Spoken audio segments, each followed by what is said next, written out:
Hey there you guys, welcome back. Today we're going to be potting up my amaryllis that didn't do anything over the winter time.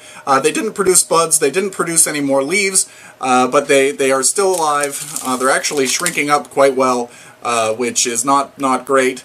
They really need some moisture to charge up those bulbs.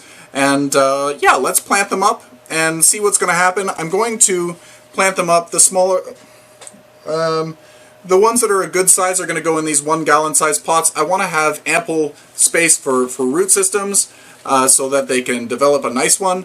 But the smaller ones, I can put those in a smaller size pot, no problem. But I just want to give the roots a fighting chance to pick up as much nutrients as they possibly can.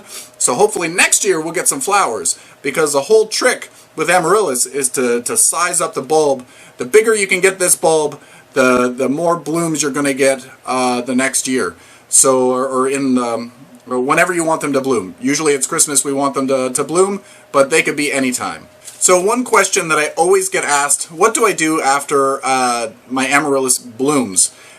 There's a lot of people that ask me the question, what do I do? Do I cut off the leaves now? Do I make it go dormant again? The answer is no. You've got to let the leaves grow to size up the bulb so that you can possibly get flowers the next year. If you're done flowering and you cut off the leaves because, well, you want it to flower again, well, it might flower again, but chances are you're going to kill the bulb. So if you want it to rebloom, you got to really take care of this and nourish it and treat it like a houseplant and love it, and it will reward you hopefully year after year. But generally speaking, normal is probably every other year because it takes so long for it to regenerate. Those flowers take a lot of energy to produce. So just keep that in mind. These ones not going to do anything this year, but that's alright. I got a show from 3 or 4 of my plants, and I loved every second of it. So let's pot these up, and let me know any of your amaryllis related questions that you might have. Maybe I'll do an amaryllis question and answer video at some point. I'm not sure. So again, potting it up in the 1 gallon size containers. I don't want to misplace my tag. This one is Hippeastrum Peacock. It's a double. This one was phenomenal when it bloomed. Not this past year, but the year before. It actually had 2 blooms, or 2 spikes, 2 scapes, and they were so heavy that they actually broke. It collapsed one night, and I woke up and I actually had to cut them off and put them in water because it was outstanding. So that one I can understand why it's a little tired. So we'll put this stuff off to the side. I'm going to get some soil. I'm going to move the camera down. Let's have fun. Plant some amaryllis bulbs, Hippeastrum bulbs, because many of you like to correct me. Okay, so I forgot to turn my camera on. I put a piece of paper towel down to block the holes of these pots because they're really big. The soil is going to come out of there for sure. So the paper towel went down, and then I added, this is the just a standard potting soil. This one here is the Pro Mix High Porosity, but you can use whatever potting soil that you have available. That will be fine. I just added a little bit of slow release fertilizer because it can't hurt. I still fertilize throughout the season with my Miracle-Gro All-Purpose or Ultra Bloom, whatever I have in the dispenser at the time. Yeah, just a little bit extra help really helps charge up the bulbs. So what I'm going to do is I'm going to remove all of these dead roots because they're not going to come back to life. I'll show you one in just a second that has some good roots.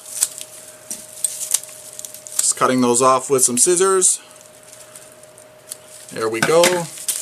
You can also remove some of the old husks because this one really has a lot of old ones. So I'm not removing everything, I'm just cleaning it up a bit. I can feel that the bulb is a little bit soft, not soft like rotten, but soft like it needs a drink. So that's where I will stop. And I will add a little bit more soil to this pot. Because there's no roots that I have to play with, I can fill the pot right up. Just going to make a hole here for the amaryllis bulb. And now we're just going to poke it in. The baby bulb is going to be a little bit deeper because it just is. and you want to make sure that the parent bulb is maybe 1/4 to 2/3 covered by soil, but you want to have the neck exposed. So there we go, this one's all nicely planted, and in a second we'll water it in. I'm going to make sure to put the label in there so that I don't forget what it is, because Bill has a bad memory because I've got so many other plants.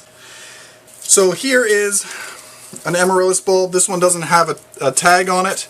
The root system on here is actually looking pretty darn good. So these nice white roots, these are alive. I don't want to get rid of those, but I have a lot of crazy tangle in here that I'm just going to trim and clean up.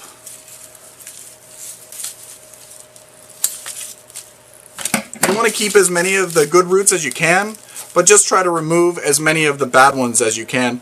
There's no need to go crazy and try to tangle out, untangle and figure out one by one. You could just keep as many as you can. They will branch out, they will regrow, so just don't go too crazy. Well, you can go as crazy as you like, but it's not necessary to go crazy. So I'm going to just remove this one. Has another little baby off to the side. You'll see it right here. I'm just going to remove some of the old skins. The reason why I want to remove some of them is because if there's any pests or anything that might have overwintered in there, maybe there's spider mites, maybe there's some mealybug, I just want to take some of that away. That's the reason. In the fall when I do this, I don't try to take off any of the husks, but in the spring I like to take off a little bit. So as you can see, it's got a little bit of growth starting here. This growth really, that's what it was all season long. So it's kind of just waiting for some water, and then it should come to life. Fingers crossed. So we'll do the same. We'll pot this up in a 1 gallon size pot. I've already got a lot of mess here, but it's nice to see that there's some living roots. So this is going to be a little bit harder to plant up because I need to accommodate these roots. So let's do the paper towel.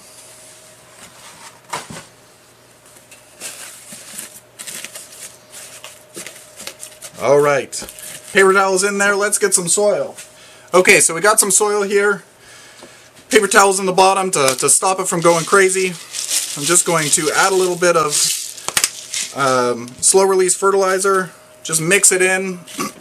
Again, you don't need to add the slow release fertilizer. I have it on hand, so might as well put it to use. They will thank me later. So I'm just going to put the roots in there, and now we'll start filling in around the plant a little bit. You want to try to spread the roots out a little bit. You don't want them to be directly under the plant. However, it doesn't matter so much. You'll just find that your plant anchors itself better if you allow the roots to get spread just a little bit. So same thing applies. You want to plant the bulb maybe a quarter of the way up to 2/3 of the way up. You want to have the neck exposed, but you don't want to bury the whole thing. So that's a great tip for Hippeastrum or Amaryllis. Actually, the belladonna Amaryllis that's hardy to my area, it needs to be planted, I think, 6 inches deep, so below the neck, which is really, it was hard for me to plant, but that's the way they want to be planted. I think to avoid frost outside, it needs to be planted deeper. So yeah, I don't know how they don't rot, but whatever. So these two are planted. Let's give these a drink. I will pot these other ones up. You don't need to watch the whole thing because that would get a little bit boring. And yeah, these amaryllis should come back to life very, very soon, just in time to go outside for the spring. Let's go upstairs and see what my amaryllis look like that I planted over Christmas.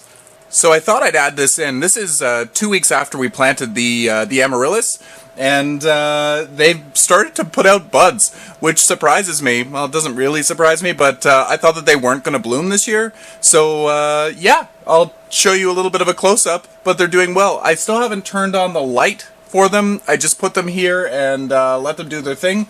I haven't watered them since I planted them, so yeah, let's give a quick look. So some of them still aren't doing anything, and that's okay. I think this one is the Papillo. But anyway, I have this one here is putting out a bud. I don't know the name of this particular one, but we'll find out soon enough. This one is the double hippeastrum, the peacock. This one did beautifully. I really didn't think that that would bloom again because that one bloomed phenomenally last year. And then this one here surprised me. Within a couple of days of planting, it started to put out the spike. As you can see, the spike is already tall. It really wanted to bloom. So there we go. This one will be interesting to see how it does and what type it is. And which one is the other one? This one here. This one here has got a nice bud on it as well. So four of them, four of the 1, 2, 3, 4, 5, 6, 7, 8 plants have buds. So that's fantastic. And I wonder if any of the other ones are going to put out buds as well.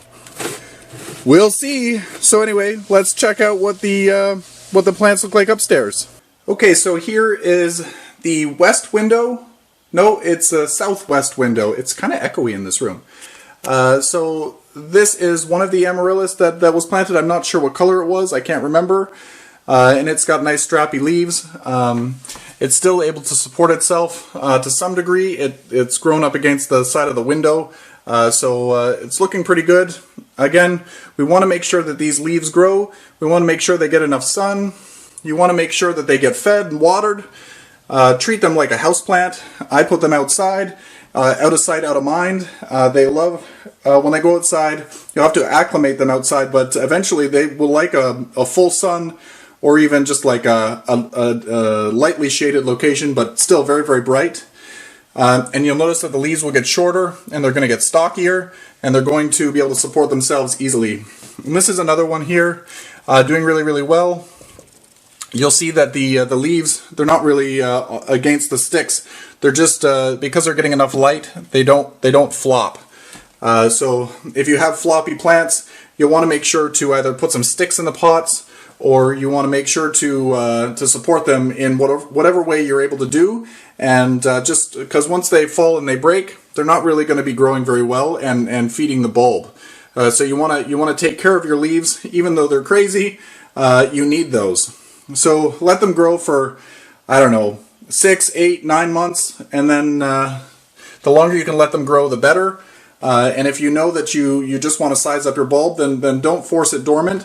Let it do its thing, and let it keep growing. And when it does produce blooms, it's going to reward you like crazy. So yeah, show me what your amaryllis are doing. Maybe you've got some blooms happening right now. Tag me on Instagram. Post photos to the Plants and Things What's Growing page.